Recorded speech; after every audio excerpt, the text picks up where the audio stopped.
Guys, Tana Ashley here. I wanted to go over some questions that I get all the time from everyone, and sometimes I don't have time to respond. So I'm just going to make a video that you can find on YouTube that everyone will get.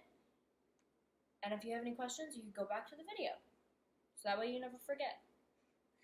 So today I'm going to start with what is the best training plan that you do to stay perfectly fit? I'm not perfectly fit, but thank you. I've had great success with split muscle groups. So say one day I'm going to focus on legs. The next day I'm going to do back. The next day I'll do shoulders. And then I repeat that. So, that's been my best success. Some people don't have time for that. Some people can only be in the gym 3 days a week, so they only have time for a full body workout, which is totally fine. You have to do what works for you. But that's what I've had best luck with. I work out 5 to 6 days a week. I do cardio 4 of those days for maybe 20 to 30 minutes. I need to up that because I do have a shoot coming up. But if I'm just maintaining, that's all the cardio I do. So next question is, how do you not get sick of the gym? Actually, I do. So over the holidays this year, I was so over the gym. I was making it there maybe like 4 days a week. I'd be in there for maybe an hour, and I was just like, I'm over this. I do not want to be here. So I actually changed up my routine just to make it more exciting because I think people will get sick of the same old workouts. So I went ahead, I switched that up. Another recommendation I do to my clients is take it outside, do a different gym, like whatever you can do to switch it up. Do that and see if it will help motivate you. Switch up your playlist. I'll drink an extra cup of coffee so then that way I can actually focus better at the gym. And I can't talk today, I'm sorry. So those are a few tricks that I use that could hopefully be helpful to you too. So my last question with the workouts is I'm lifting but only gaining muscle in my arms, even though I go hard with leg workouts. So I used to struggle with actually gaining in my arms. So what I did, I went ahead and I just added another day of arms, and I'm starting to get a little definition there. Like if I sit like this. So it takes patience. Nothing happens overnight. So what I would recommend if you're struggling with a certain muscle group, maybe add it in 3 times a week, but never do back to back. So say if you're struggling with legs, go ahead and do legs Monday, Wednesday, Friday, so then you have time for it to recover. And make sure you're stretching, get your protein, get your carbs, get your water, and make sure you just have your nutrients because that's a huge thing. People don't realize you need your nutrients to actually progress. So don't be afraid of food. Food is our friends. I've told so many people that, and yeah, it's pretty simple. Don't complicate it. Don't stress about it. Just kick ass, and it'll come. So now we're going to go into some diet questions. My first question was, when are you eating too much, and when are you not eating enough?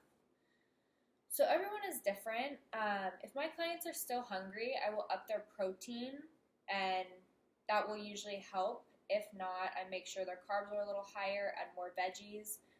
Green veggies are always great, so if you're still feeling hungry on a diet, adding broccoli, spinach, asparagus, anything like that is totally fine. You can eat that all you want and you will not gain weight, or at least bad weight.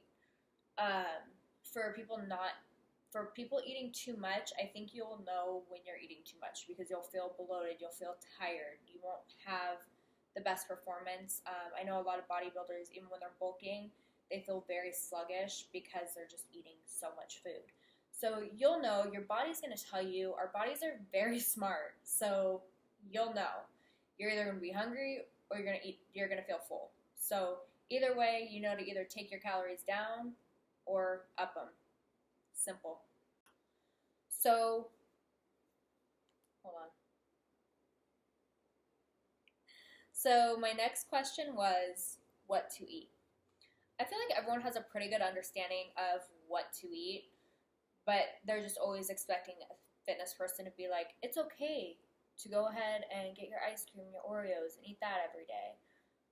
You can work it into your diet, but it's just not good for the inside. That's how you get high cholesterol and all that great shit. So we don't want that.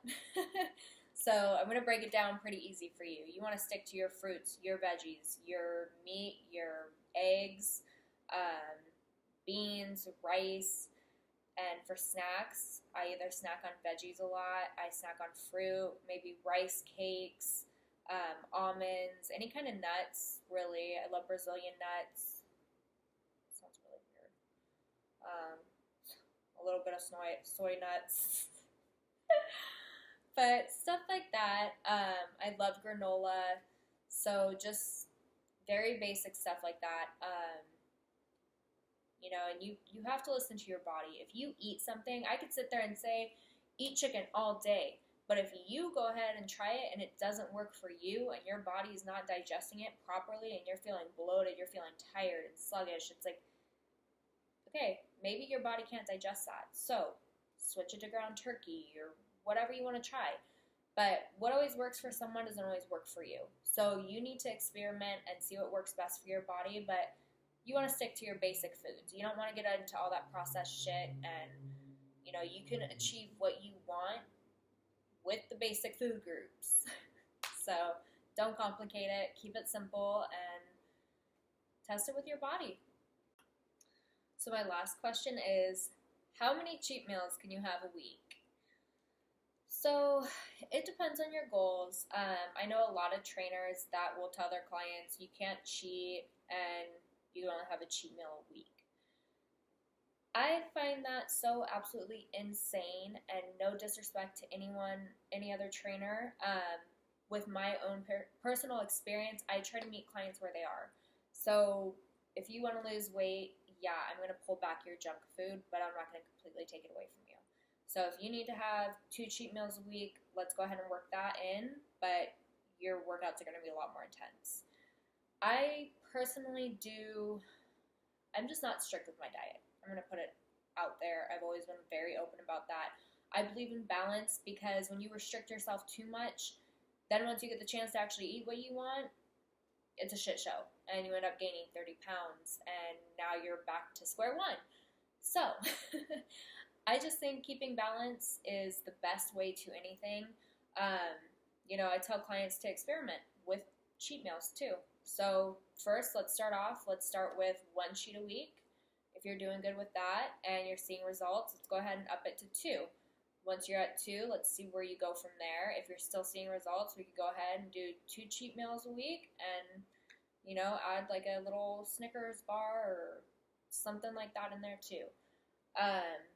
But I don't want to restrict my clients. I want people to enjoy their life and still see results. So just play with your food. Not like literally, but see how your body reacts. The best way to do that is honestly journaling it. I know it's a pain in the butt, but now we all have iPhones. We have notes that we could just write, hey, okay, today I ate chicken and I don't feel good. Okay, so now tomorrow let's go ahead and try doing white fish or ground turkey, and let's see how your body responds to that. It's extremely simple. You really just have to see what works for your body. But, I think people are just waiting for fitness people to sit there and be like, so is it okay to eat Ben & Jerry's or Haagen-Dazs for breakfast every morning? No. I wish. But, yeah. So keep it simple. See what works for you, and, you'll probably figure it out on your own. Most humans are extremely smart. Our bodies are really smart. So we're usually able to figure out things completely on our own. So I hope this video helped you. Make sure you subscribe and share this with your friends and stay up to date